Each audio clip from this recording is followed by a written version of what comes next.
Howdy folks, I'm Nick. We are here at the little house and we are preparing to do some grading around the house. What does that mean? That means we're trying to slope the land away from the foundation so that water doesn't collect right there. And what that means for us is that we have to clean up piles of crap that we've stored all around the house ever since we started this project. Before we started the project, we're taking down the very first building that we built here, which is the tool shed. It was always meant to be temporary, a place to stash our things while we built our house. Well, guess what? There's the house, and the tool shed's still there. So we're going to get rid of that today. It will be repurposed and go back up over by the shop, but for now we just got to get it out of here. A big cleanup day in the rain. Pretty awesome. Nick and I have a thing called crazy time. It's happened enough times that it has a name, and it's the time when you're working so hard to make your projects happen that you just don't ask whether or not something is crazy, because it probably is.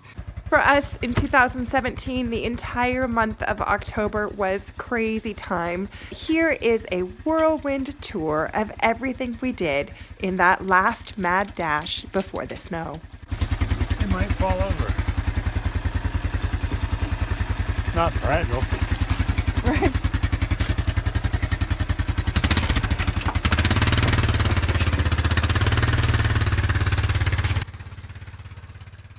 Our boneyard had drifted from piles behind the house to piles kind of all around the house.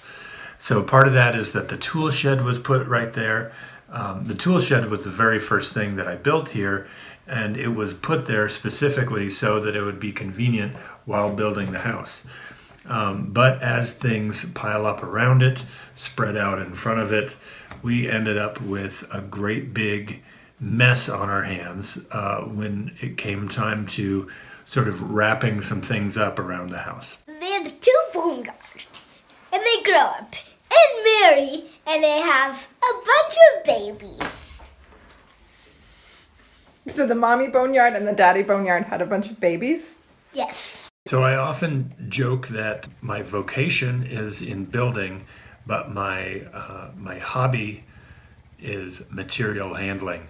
A big part of building in the way that we do, from some used material and processing our own material, a big part of that is just moving stuff around and keeping things protected from the weather, keeping things organized. Maintaining the boneyard is my pastime, apparently.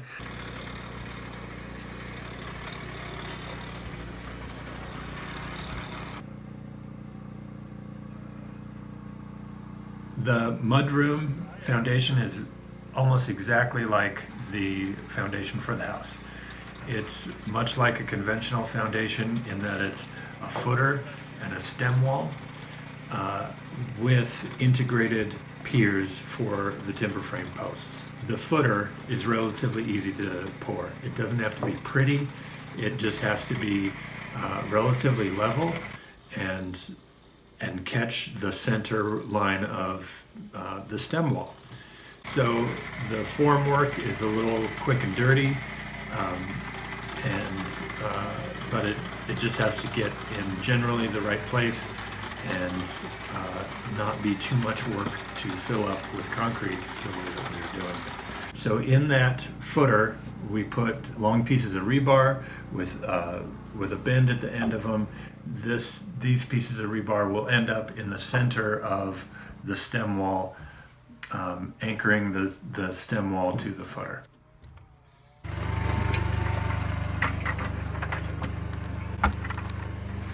As part of doing the mudroom foundation, it was also time to put in a foundation drain on the uphill side of the house. This was something that I had considered doing way back when. Time was short, money was short, I guess my effort also was short, and so it didn't happen then. It made sense when adding on to the foundation to go ahead and get it done. So half of that foundation drain was going in the trench with the mudroom foundation, and the other half along the uphill side of our house.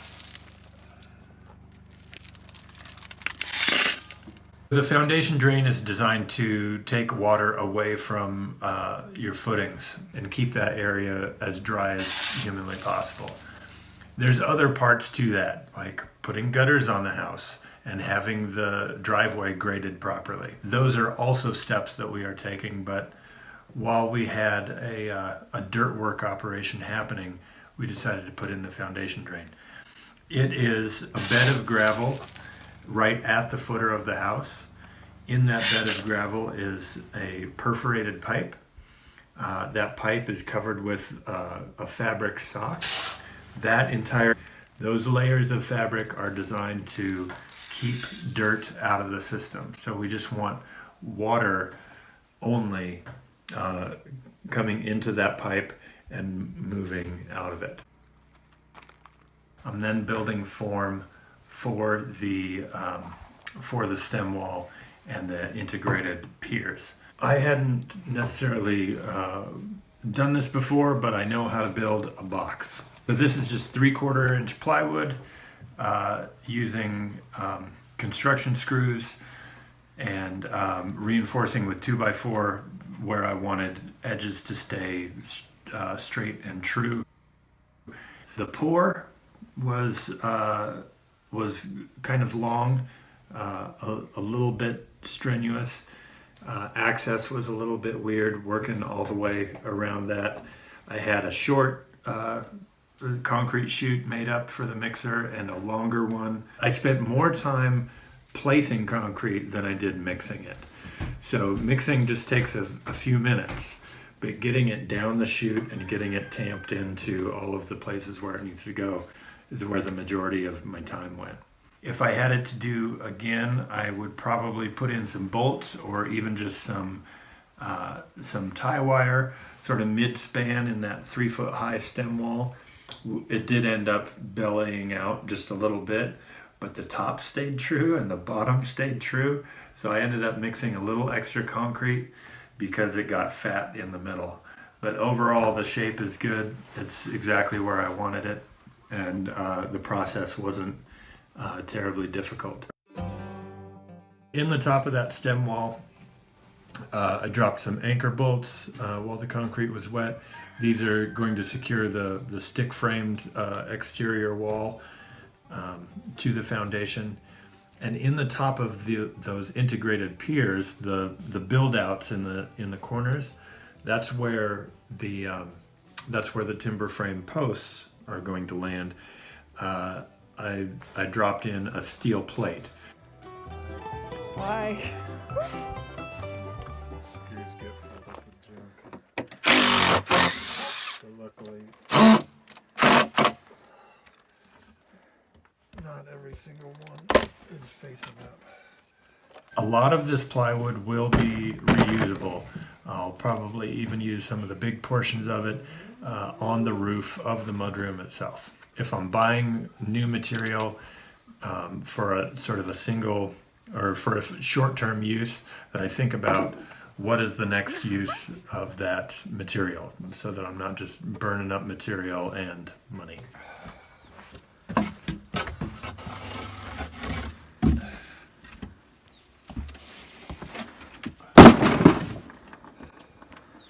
You just got that spot all cleaned up. Not garbage. Not garbage. Okay. What do you think? It's good. It was interesting. I think I'd change a couple little things next time, but I really don't know when next time's gonna be. So I have to store those ideas away for a while. Yeah, it gets pretty thick in the middle there.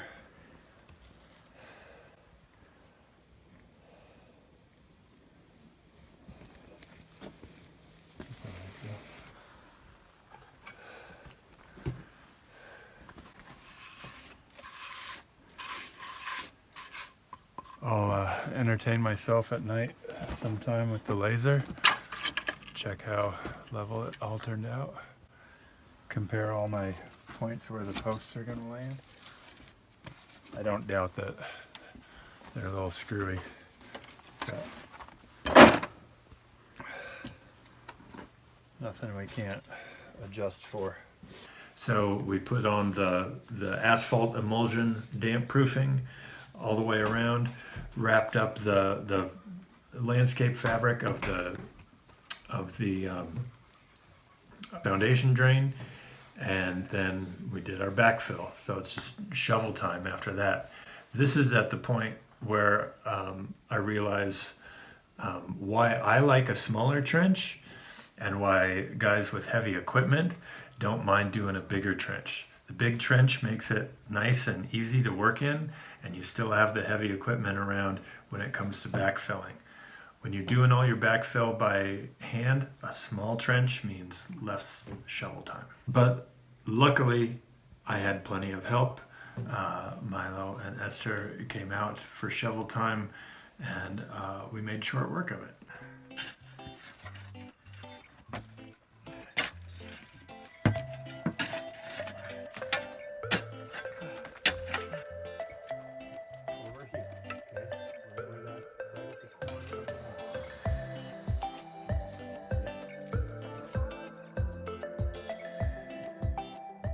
When Nick and I first got together, he was into mountain biking. He used to ride with his friends on mountains, very much like the one that we live on now.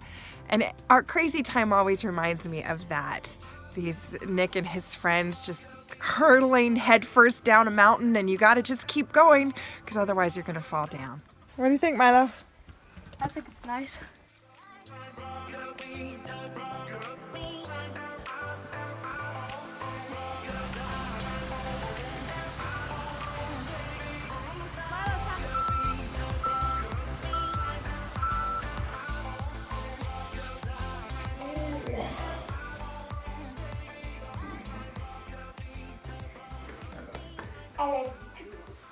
I'm Nick. Thanks for watching.